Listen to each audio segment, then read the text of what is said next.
Ikaduhang pulong. Sultihan ko ikaw, karong adlaw, adto ka sa paraiso, uban ka nako. Kinutlog gikan sa Ebanghelyo ni San Lucas, Kapitulo 23, versikulo 39, ngadto sa 43. Unya, usas sa mga kriminal nga nagpitay dito, may bugal-bugal kaniya. Dili ba ikaw mauman ang Mesiyas? Luwasa ang imong kaugalingon ug kami. Apan gibadlong siya sa iyang kauban nga nag-ingon. Wala ka ba mahadlok sa Dios? Kita ani adinhi gisilutan sa maurang silot. Apan ang silot natong duha, agay ka nato. Kay gisilutan kita, sibo sa atong nabuhan. Apan siya, walay sala. Ug miingon siya kang Jesus, Jesus, hinumdumay intaw na ko, kung maghari ka na. Miingon si Jesus kaniya, sultihan ko ikaw, karong adlaw, adto ka sa paraiso, uban ka nako. Mga kaigsuunan ko diha ni Kristo, kung kamo nagadungog sa iyang pulong, ayaw patig-aha ang inyong mga kasingkasan. Dili ba kita matandog sa makaluluwas nga buhat sa atong Ginoo? Miingon siya sa maayong tulisan, sultihan ko ikaw, karong adlaw, adto ka sa paraiso. Mga igsuon, gilansang ang atong Ginoo ubang sa laing duha ka mga tawo nga gisilutan tungod sa ilang pagkadautan. Atong handurahon ang panahon diin siya nagbitay pa sa krus. Gialirungan siya sa mga managlahi nga banay ug hutong sa mga tawo nga diin aduna usab kalainan sa mga batasan. Ang naahaduol sa krus, makita nato ang iyang masulubon o yamot nga inahan, si Virgin Maria. Ug si Maria ang makasasala nga gikan sa Magdala, ug ang laing Maria ang asawa ni Cleopas, ug si Juan. Sa tanang mga tao nga tigusyoso dito, sila lamang ang mitimbaya ug miduyog sa kapait nga nahiaguman sa atong Mesiyas.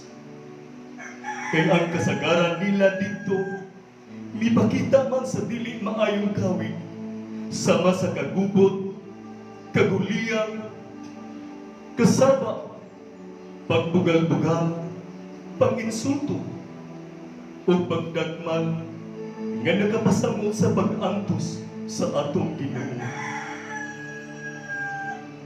Ang pipila sa mga tao ni atong tumura, miyango-yango galing sa ilang ulo, o mibugal-bugal kaniya pag-ingon. Aha! Ikaw di ay katong muguba sa templo ug mutukod di ini pag-usap sa ikatulog ka adlaw. Karon, kanaog sa krus ug luwasa ang imong kaugalingon. Wala usab nagpaulahi ang mga bundok sa kadagkuang pari ug ang magtutudlo sa balaod nga nakaminos kaniya ug nag-ingnanay. Nakaluwas siya sa uban, apan dili siya makaluwas sa iyang kaugalingon. Tan-aw ta kung ang Mesiyas ang hari sa Israel manaog bagyo sa krus aron mutuo ta kaniya. Ang naapoy laing grupo nga walay kahadlok sa Dios nga mapanamas-tamason nga militok sa iyang pulong. Misalig siya sa Dios. Aber, tan-aw ta kung ang Dios muluwas magyud kaniya karon. Dili sad magpalupit ang mga sundalo nga mipaingon niya bino sinagulag suka, dayon lakbit sa mga pulong. Kung ikaw ang hari sa mga Hudiyo, luwasa ang imong kaugalingon. Halos giusahan siya sa tanang mga tao o gipakauwawan o gitunglo siya. Unsa ba'y sala sa atong Ginoo? Dili ba kita maulaw mangay pasaylo sa atong pagkamakasasala? Apan maski man gani ang usa sa tupad sa atong Ginoo sa krus ang daotang tulisan, miapil pa og bugal-bugal kaniya. Dili ba ikaw man ang Mesiyas? Luwasa ang imong kaugalingon ug kami. Apan nindot ug makapanglibaho sa balhibo ang gibuhat sa usa ka tulisan. Diin misanta sa iyang kaubang tulisan. Sa mahidulsulon o mapaobsanon nga kasing-kasing, siya mitahan sa iyang kaugalingong kaluwasan ngadto sa gintuo. Usa ka nindot nga hiya sa usa ka tawo nga naghinay-hinay na og kawala sa mga katawhan karon. Hinabinagayon sa nanghitabo nga pandemik karon. Halos nagpanik ang tanan sa pagpangandam alang sa tawhanong panginahanglan.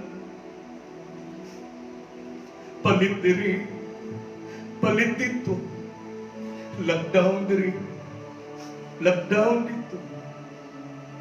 Di pa hinumduman ang tanan sa pagpanghugas aron mahilo ta kontra sa virus. Ugani, nahunda na og gamit sa stock sa alcohol, gamit sa pag-disinfect sa atong mga kalawasan. Apan matod pa ni Cardinal Tagle sa iyang gihatag nga mensahe sa Luther Recollection 2020, nagpanik ang tanang tao sa pagpamalit sa tawhanong panginahanglanon ug nalimtan ang espirituhanon nga pagkaon para sa kalag. Subok kaayo pamalandungon nga atong giuna ang mga lumalabay lamang nga mga butang ug ipalawman pagyud Cardinal Tagle sa pag-ingon nga sa atong pagpanik karon sa pagpangandam sa paghinlo sa kaugalingon o sa pagpangandam sa atong mga pagkaon, dili na higalimtan ang paghinlo sa atong kaugalingon, ang espirituhanon nga pagkaon. O iyang gihatag ang pag-ampo sa Salmo 51 nga nagkanayon, hugasi ako sa akong mga kasalanan, o Ginoo. Gihugasan kita sa lawas o dugo ni Hesukristo sa iyang pagpalansang sa krus. Ang pagbago ug ang mahidulsulon nga kasing-kasing mao ang yawi sa atong kabaguhan.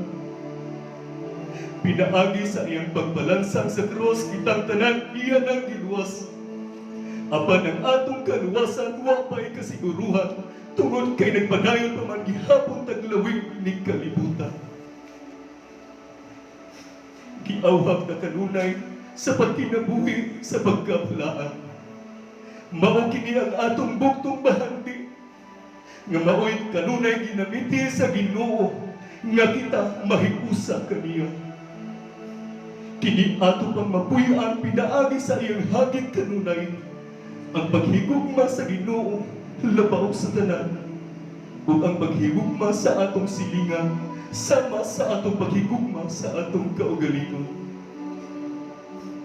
Sayon ra kaayo siyang litukon, apan lisod buhaton. Kinahanglan ang lihok atong paistoryahon, dili ang istorya mao'y pabuhaton, sama sa ubang mga tao nga nahurot na lang ang tanang saat, apan walay nahimo bisan usa. Ang atong nakunghagit karon mao ang pagsaad kanunay sa pagpuyo dala kanunay ang gugma ni Kristo sa atong kasing-kasing, huna-huna ug salabutan. Ang paghatag ngadto sa tawo nga nanginahanglan nga wa naghulat og balos kanila paghatag o tinud-anay serbisyo alang sa mga kabusog hinikawan. Ug ilabi na gayon ang lisod buhaton, ang paghigugma alang sa mga taong lisod higugmaon, ang paghigugma sa atong mga kaaway. Si Kristo nagpasidaan nato daan nga dili ta magtapok og bahagdi, nga maoy makapa-impierno kanato apan kanang bahagdi nga espirituhanon. Mga kaigsuunan ko diha ni Kristo, niining adlaw sa atong pagpamalandong sa pagpasakit sa atong Ginoo, atong hinumduman nga mobalik gayon kita ngadto sa sabakan sa atong Ginoo. Si San Agustin nagkanayon, ang akong kasing-kasing wala na himutang, hangtod nga nakaplagan niya sa pagpauraray sa maluluypon, mapuanguron o mahigugmaon nga kasing-kasing ni Jesus. Mintahan siya sa iyang kinabuhi aron makabutong kita ug madagayaon nga kinabuhi.